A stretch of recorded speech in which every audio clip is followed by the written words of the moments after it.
Nazi, racist, fascist, racist, Nazi, racist, fascist, racist. Hello, fascist, my old friend. I've come to punch you in the head. Because the mythic past was creeping, left its seeds while America's sleeping. And the maggots which hang on your every word, even the turds. I cannot wait until you're silenced. In stupidity your supporters stay. We know you like them more that way. Beneath the weight of all your lies, we cannot wait until you die. Our rights were stabbed by your white supremacist you, so filled with poo. We cannot wait until you're silenced. And in the naked light I saw your reverse racism is truly flawed. Your idea of order and law is only serving those who kiss your paw. People disappearing into unmarked ice spans, and Omega cared. We cannot wait until you're silenced. Fool, said I, oh you do not know. Fascism like a cancer grows. Read world history that might teach you how America is failing you. My words, like silent raindrops fell. Oh, what the hell? What the hell? Echo the cry of fascism. And the maggots bowed and prayed to that orange god they made. As Fox News fed their lies, as long as Trump can hide the files. And our cry said, please don't you dare take our neighbors away. ICE go away.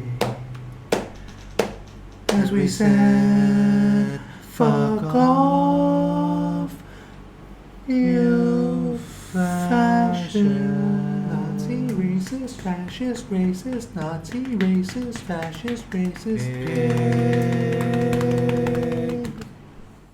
Defend institutions. Nazi, racist, It is fascist, institutions racist, Nazi, that help us to racist, preserve fascist, decency. racist. They need our help as well. Do not speak of our institutions unless you make them yours by acting on their behalf. Institutions do not protect themselves. They fall one after the other unless each is defended from the beginning. So choose an institution you care about. A court, a newspaper, a law, a labor union, and take its side.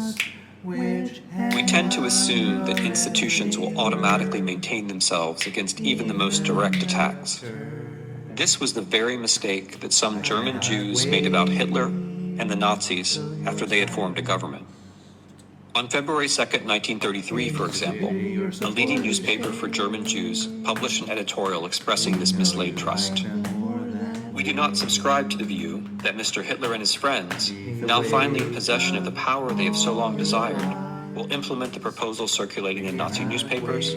They will not suddenly deprive German Jews of their constitutional rights, nor enclose them in ghettos, nor subject them to the jealous and murderous impulses of the mob.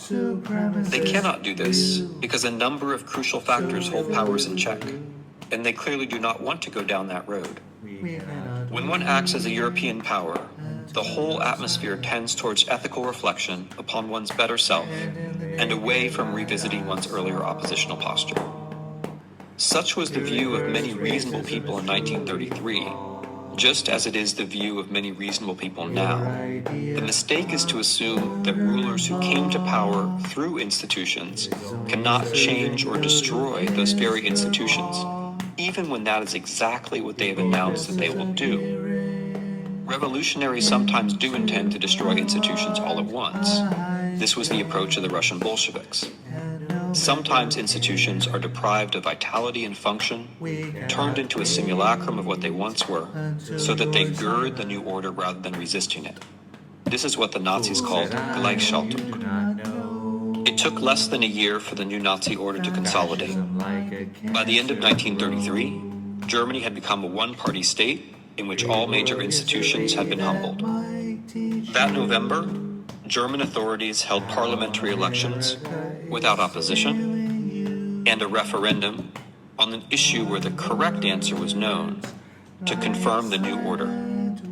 Some German Jews voted as the Nazi leaders wanted them to, in the hope that this gesture of loyalty would bind the new system to them. That was a vain hope.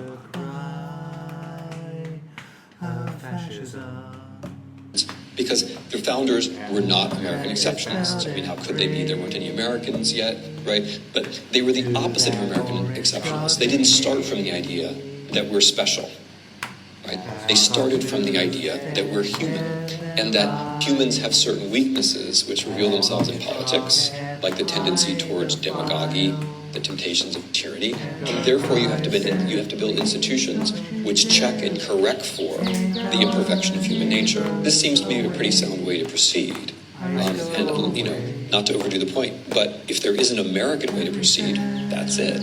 That's it. Not the idea that we're exceptional. That's the opposite. The idea that once you say we're exceptional, or it can't happen here, you're not only going away from our own constitutional traditions, you're making it happen here, right? That very argument, it can't happen here, is participation in the making it happen here. Please wake up, America. Please wake up.